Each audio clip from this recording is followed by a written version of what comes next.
बिस्मिल्लाहिर्रहमानिर्रहीम, अस्सलाम वालेकुम। कौन पूछे के साथ मैं हूं बिलाल खान।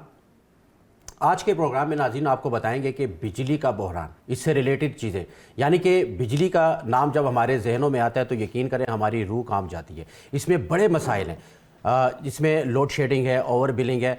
ओवर बिलिंग को लेकर माजी में ही बल्कि हाल में ही ये सूरत हाल चल रही है कि हमारी ऐसी ख़वातीन जो कि बेवा, जो अपने घर का सामान बेच कर वो बिल पे करती रही हैं, और अब भी ऐसा हो रहा है। लेकिन ये करप्शन की कहानी बड़ी पुरानी है, दहाइयों की है। जब हम पैदा भी नहीं हुए थे तब ये करप्शन ऐसे ही चल रही थी, और ये करते करते एक जिन, कदावर जिन बन चुका है। यानी कि अगर इसको हम जिन कहेंगे तो कम ना होगा।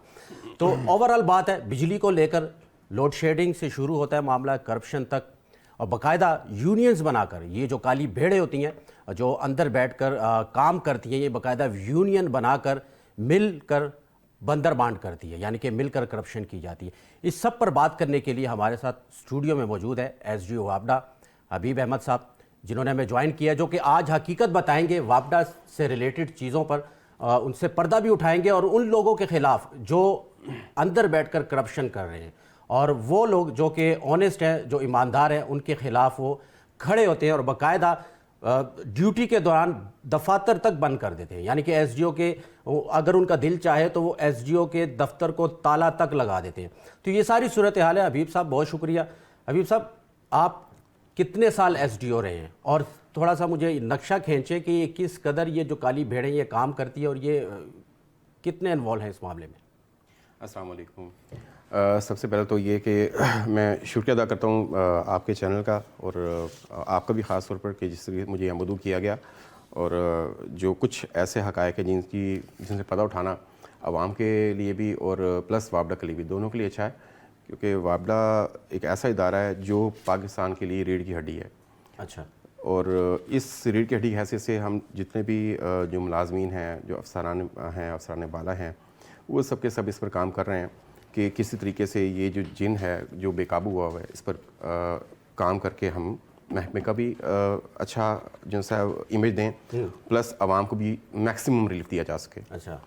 तो ये है इस बारे में। अब जहाँ तक ताल्लुक़ है, कुछ ऐसी हिंड्रेंसेस हैं जो काली भेड़ें हैं जिनकी वजह से हम ऑफिसर्स ख़ास तौर पर जो है ना वो निशाना बनते हैं हमारे ट्रांसफर्स। मैं आपकी बात यहाँ पे काट रहा हूँ। आवाम तो निशाना बन रहे हैं, बिजली हमारे पास नहीं है, ओवर बिलिंग हो रही है। या तो अगर हम उठा के देखिए, हमारा जहाँ 10,000 का बिल आता था आज वो 30,000 तक पहुँच चुका है। और आप एक ऐसी सीट पर बैठे हैं, आप एसडीओ हैं, एक ज़िम्मेदार शख्स हैं आप इस महकमे को लेकर। अगर आप भी परेशान हैं इन काली भेड़ों की वजह से, तो आवाम कहाँ जाएगी? पहले तो ये इसका इस सवाल का जवाब भी दे दें, और ये काली भेड़ें काम कैसे करती हैं, और उसी इमारत के अंदर, जिस इमारत में आपकी सीट भी है, आपका ऑफिस भी है। अच्छा, ऐसे कि सबसे पहले तो जो इनका चैनल होता है वो होता है यूनियन। यूनियन का एक्चुअल जो काम है वो है कि स्टाफ और जो ऑफिसर्स हैं उनके दरमियान एज ए ब्रिज काम करना। अच्छा। और स्टाफ से रेलेवेंट जो मामलात हैं, जो उनको तहफ़्ज़ात, ये जो किसी किस्म की भी जो ऐसी ऑफिशियल मैटर्स होते हैं उनको डिस्कस करके एक बंदा उनमें से यूनियन का नुमाइंदा बन के आ जाता है। वो डिस्कस करता है मैनेजमेंट के सब मामलात को, और उसका को बेहतर से बेहतर हल किया जाता है कंपनी के राइट में या वापडा के राइट में, जिससे ओबियसली जब वापडा को रिलीफ मिलेगा तो कंज्यूमर्स को भी अल्टीमेटली रिलीफ मिलना होता है। असल मकसद ये होता है यूनियन का। ठीक है। लेकिन यहाँ पर क्या हुआ कि उसका मिसयूज़ करने लग गए।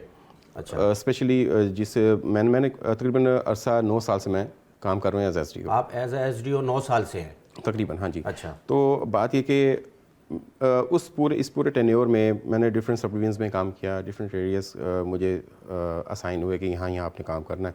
तो जहाँ तक बिजली चोरी है, वो स्टाफ की मुलव्वस होने के बगैर जो हमारा लाइनमैन स्टाफ है या मीटर रीडिंग स्टाफ है, इस बारे में मैं बड़ी, यानी कि आप ये कह रहे हैं कि जब बिजली चोरी होती है तो अमला जो वापडा से रिलेटेड लोग हैं, मुलाजम है, हाँ जी, वो इन्वॉल्व होता है? उनकी इन्वॉल्वमेंट भी जरूर भी ये आप बड़ी खबर दे रहे हैं, आप बैठकर बता रहे हैं। बिल्कुल होती है उनकी इन्वॉल्वमेंट। अच्छा, वापडा वाले मुलव्विस होते हैं? हमारे जो मिनिस्टर हैं माशाल्लाह, जो मिनिस्टर पावर हैं लगारी साहब, उन्होंने भी इस बारे में पर्दा उठाया। लेकिन जहाँ तक अफसरान का ताल्लुक है ना, अफसरान ने अपने स्टाफ से काम होता है। एक 40 या 30 बंदों का स्टाफ है, कभी 70-80 बंदे का स्टाफ होता था।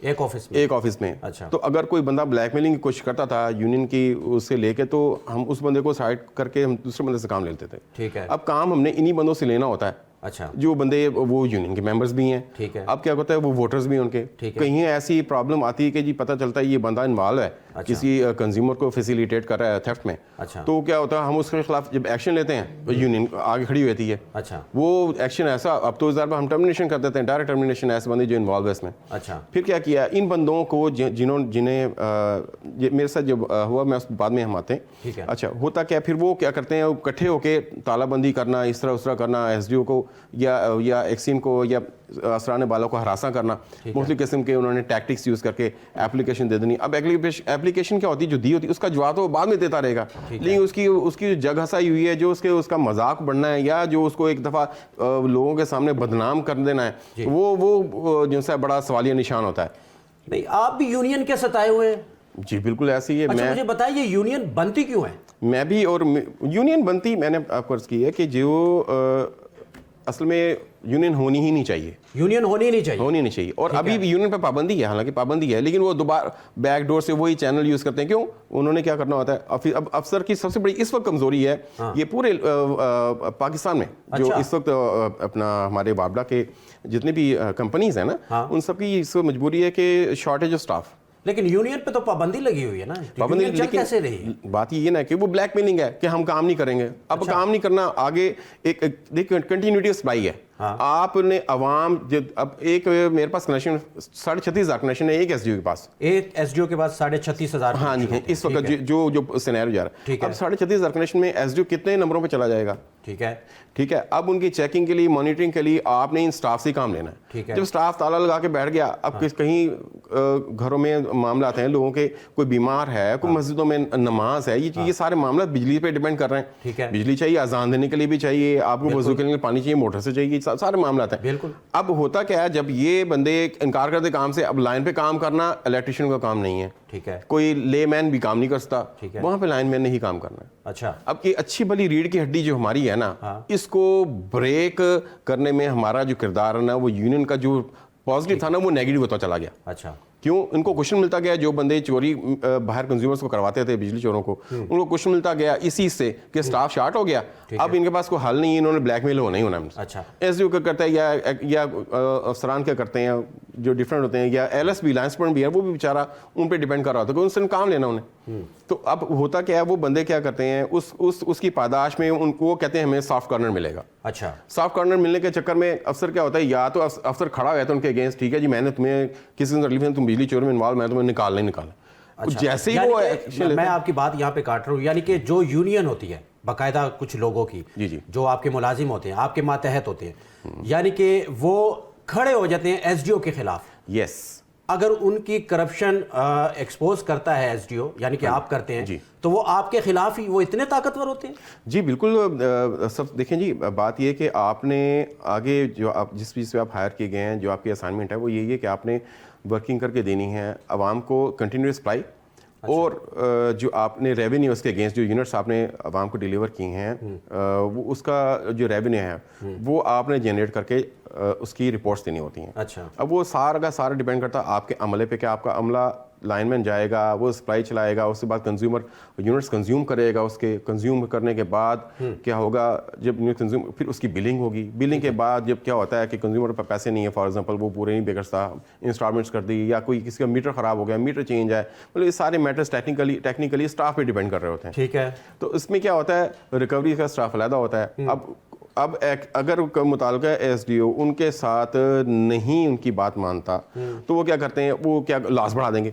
अच्छा। लास्ट इस यहाँ पे मैं आपको थोड़ा सा रोकूंगा। मुझे ये बताएं, ये जो माजी में जो ओवर बिलिंग हुई है, यानी कि एक गरीब बेवा के घर का बिल 80-80 हज़ार तक आता रहा है, जी जी, उसमें इन्वॉल्व कौन था? आप ये यूनियन होती थी, अमला होता था, या एसडीओ की तरफ से ही कहा जाता था कि इतना बिल डाल दो, उसको इतना डाल दो?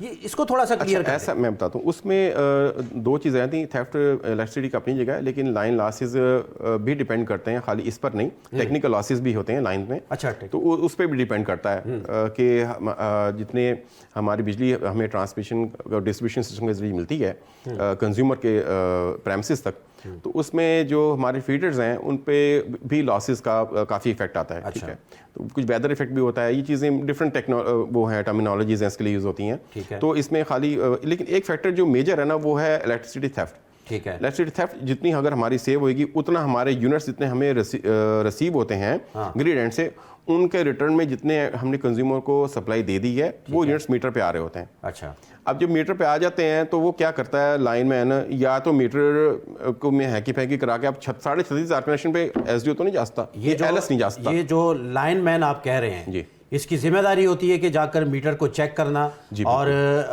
बिल डालना, ये सारी जिम्मेदारी लाइनमैन की होती है? बिल डालना, बिल का जो मैटर है वो है रीडिंग सेक्शन डील करता है, और जो रिकवरी का सेक्शन है वो हम डीसीओ स्टाफ कहते हैं या डेस्टिनेशन सेक्शन, एक अलग सेक्शन होता है। ठीक है, वो स्टाफ करता है। अच्छा। रिकवरी का स्टाफ अलग होता है और रीडिंग का स्टाफ अलग होता है। अच्छा। तो जहाँ तक रीडिंग के मैटर्स हैं वो रीडिंग सेक्शन के मीटर रीडर और मीटर इंस्पेक्टर वो डील करते हैं।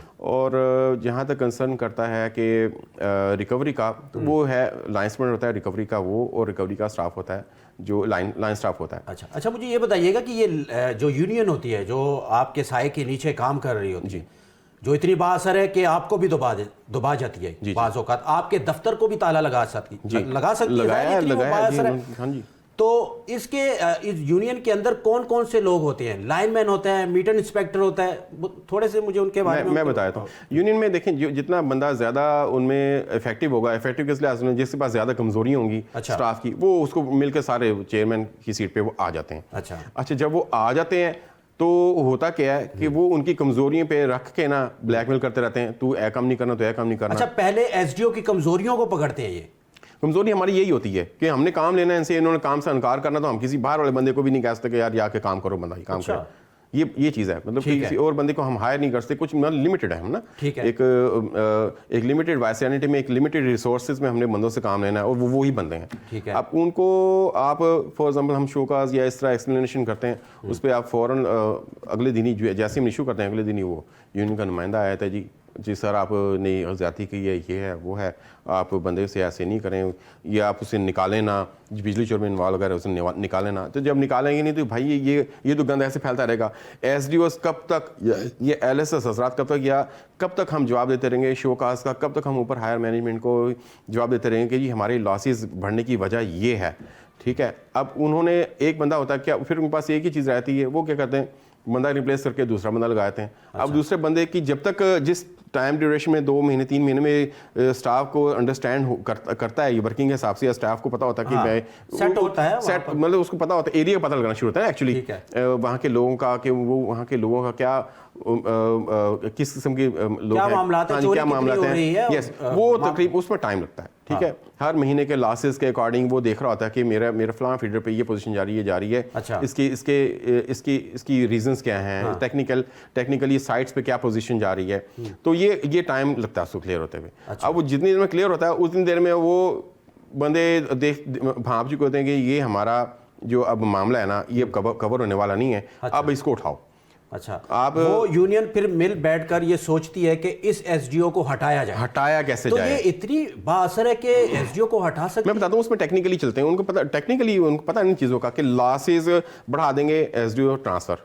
अच्छा, ठीक है, या ट्रांसफर नहीं तो एसडीओ को ठीक ठाक सजेशन नहीं है, और एसडीओ के पास कोई रास्ता नहीं है सिवाय हमारे के वो हमारे तरले करे। अब जो हमारे से आखिर रिक्वेस्ट करेगा लाइन स्टाफ से या मीटरिंग स्टाफ से, तो वो उनकी मर्जी है, उससे अपने मुतालबात बनवाएंगे, जी आप इस बंदे को स्पेयर कर दें। अच्छा, इस तरीके से चलती है। अब जो स्टैंड ले जाए जी मैंने नहीं मानना, ये तो आप लोगों के बड़े मसले मसाइल हैं, यानी कि फिर आवाम कहाँ जाएगी अगर ये आप लोगों के इस तरह मसाइल हैं? एक एसडीओ बेचारा इतना मजलूम है और ये यूनियन इतनी बाअसर है, तो फिर ये आवाम का क्या बनेगा? देखिए, इस सिलसिले में मिनिस्टर साहब ने, हमारी हायर मैनेजमेंट ने काफ़ी जितने भी मैक्सिमम एफर्ट्स कर सकते की हैं और कर रहे हैं मजीद, क्योंकि अब जो मीटर्स चेंज करके हम लोग ले आए हैं AMI मीटर्स, उसमें यह कि वो सारा ऑनलाइन ही है, रीडिंग आपको बाकायदा पोस्ट होती है उसके ज़रिए, और लेकिन ये बहुत महंगा काम है। ज़रूर कंपनी ने अपने ये भी चीज़ देखनी होती है कि हमारा बजट कितना है, उस बजट में एलोकेटेड बजट में ही हमने काम करना होता है। इन लिमिटेड रिसोर्सेज में काम करते हुए भी तो जो है मैक्सिमम कोशिश होती है कि हम लॉसेस को कवर करें, लेकिन बात वहीं आती है जब लाइन में जाके डायरेक्ट किसी की सप्लाई लगवा देगा,